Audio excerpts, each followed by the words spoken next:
Oh, we've got a bit of Rick Astley on here. Been rip-rolled. Bit of Part X gold there, ladies and gentlemen. Can't beat a bit of Part X gold.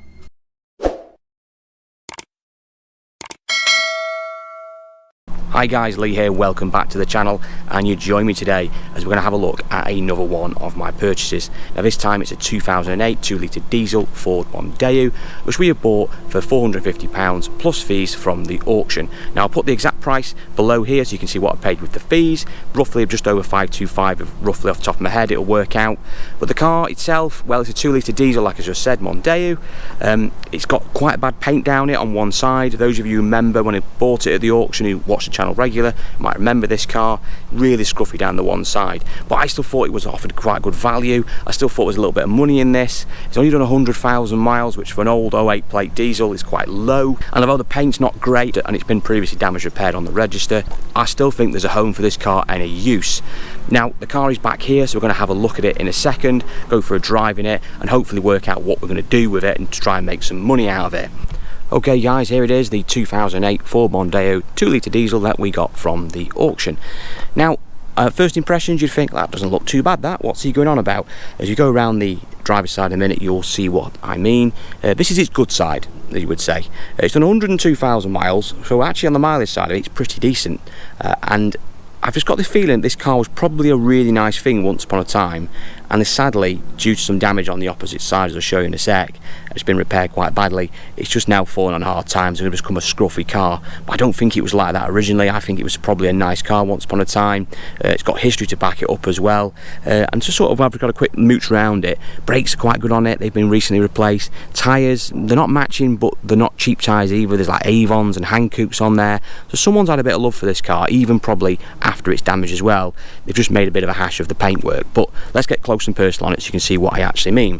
First thing you can start to spot on this corner where the paint is started to be repaired, if you want to call it that. You've got loads of sort of runs in there and obviously overspray. It's been a flick can job. It looks like someone's had a go at it. Moving along to the front and the offside where all the problems are, you start to see straight away a mismatch of paint where someone literally looks like they've just gone to Elford's, bought a ruck of flick cans, and then started to just go away mad, just going mad and spraying the car, and just basically painted the entire offside of the vehicle.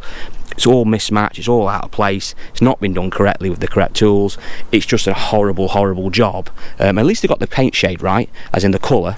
It is moon dust silver, but it's just a terrible job and done with a flick can, clearly, and it should never have got to this point. But he says it's all mismatched, horrible job. He says it's all been keyed off here and it's not been painted properly. You've got overspray all over the lights. It's just a pig's ear of a job. Going to the back as well, even on the number plate, it's just all over the back of it, overspray, where it's just not been a professional job whatsoever done to the car. And that's a real shame because that offside there has really, really ruined the car. If you compare it to the near side, which is original, you can see actually, other than a little bit of the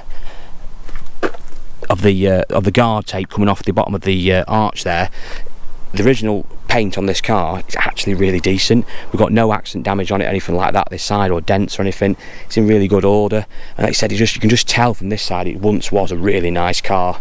Inside of it, if I show you guys, I've only got the one key. It does work. Central locking is working as well. It's quite nice inside, it's clean. It says 100,000 miles, which for an 08 plate diesel is quite decent. We've got no wear on the steering wheel, the seats are good, interior's good, everything seems to be working inside.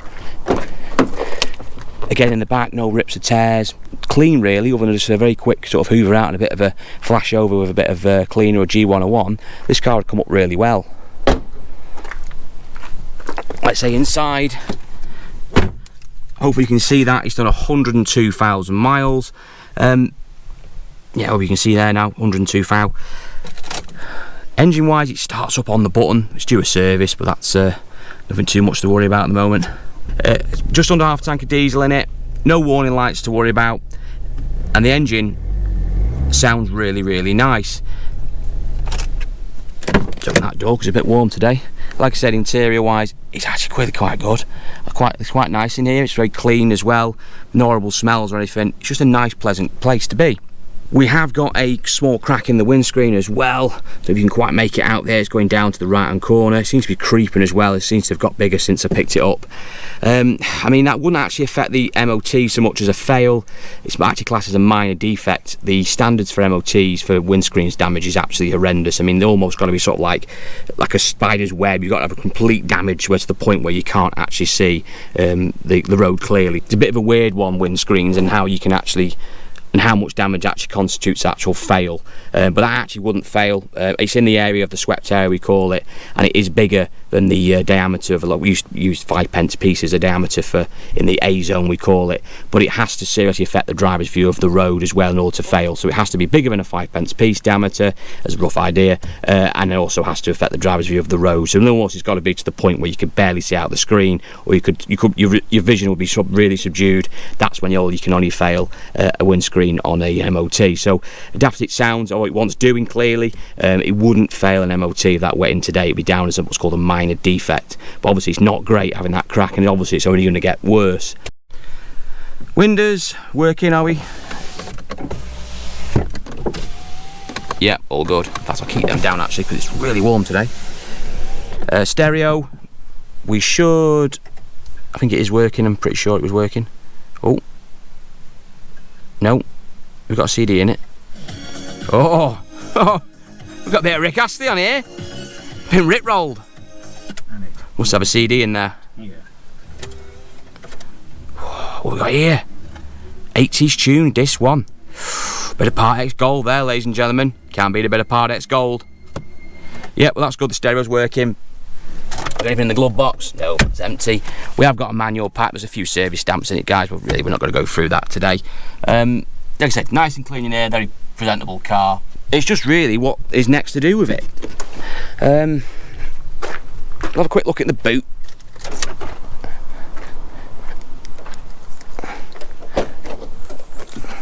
So we've got a set of mats in there, big old boot in the Mondeo, which you get a hell of a lot in the stuff for the boot of a Mondeo. So we've got some mats there as well. We've got a spare wheel. Be nice if we got a spare wheel. Yep, space saver, but it is there, which is always good. And it's pretty dry in the boot as well, which is always a good sign. You don't always want a fish pond in the back of your car. It's pop bonnet.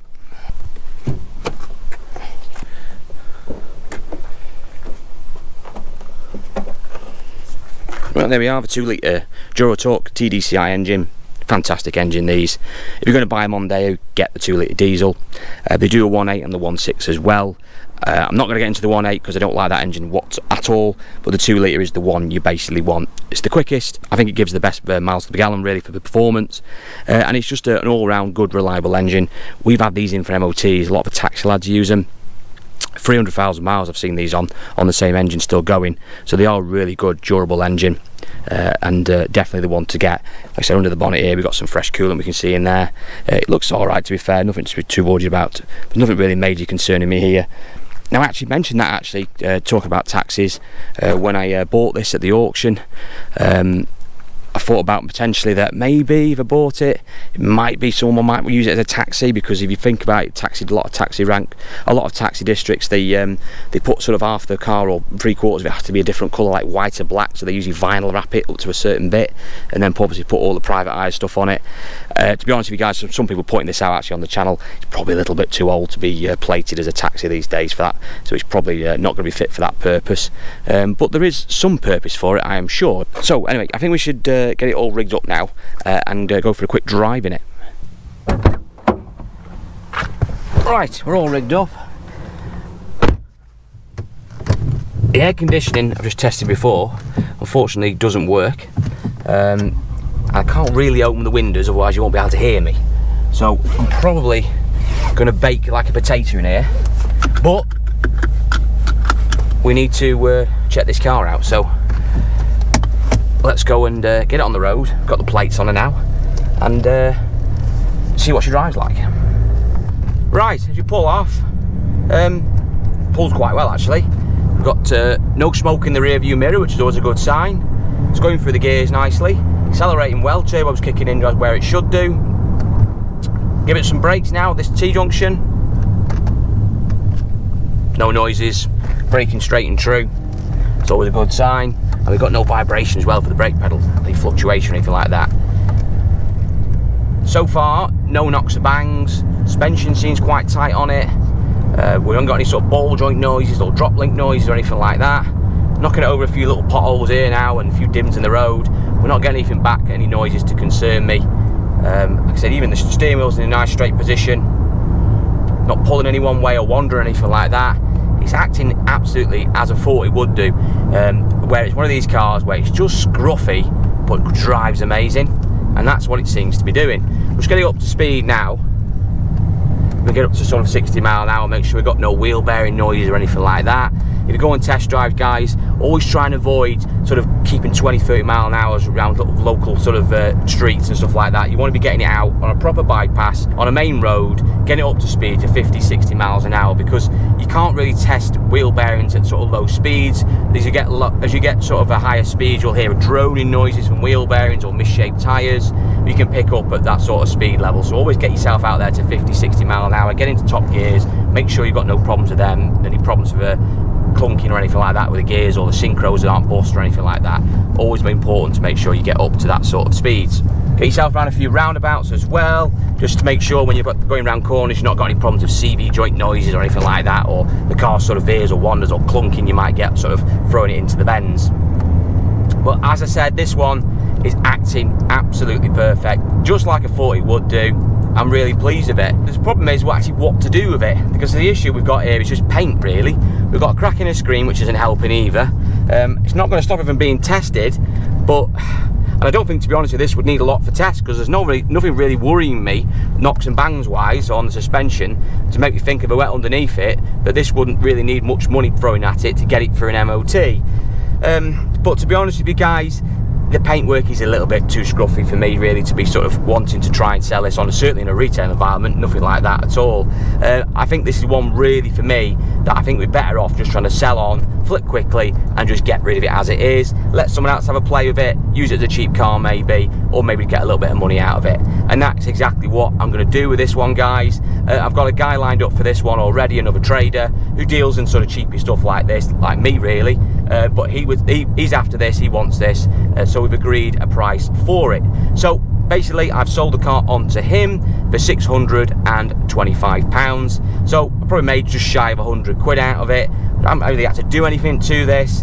I say he's got half a tank of diesel in it, so it's not even cost me any money to put fuel in it to do this test drive today and to get it back from the auction. So I've made a little bit of a quick profit out of it. And sometimes your first profit is your best profit. It's not really something that I want to get involved in at the moment, because I've got quite a lot going on. I've got a lot of cars backed up I need to sort out myself. So I think this is one for someone else to do, let them have a little bit of profit out of it, and hopefully find a new owner for it. And that's what I do a lot, guys. I don't always, every car I buy, I have to do up and fix and sell and try and get top money for it. Sometimes it's just about just flipping them quickly and getting a little bit of quick profit out of them, and that's what we've done with this one today. I'm going to get this dropped off to its new owner in the coming days, get me money, and then obviously move on to the next one, and that's how it works in this game. So thank you for watching this one, guys. Please like and subscribe to the channel if you haven't already done so, and I'll see you all in the next video.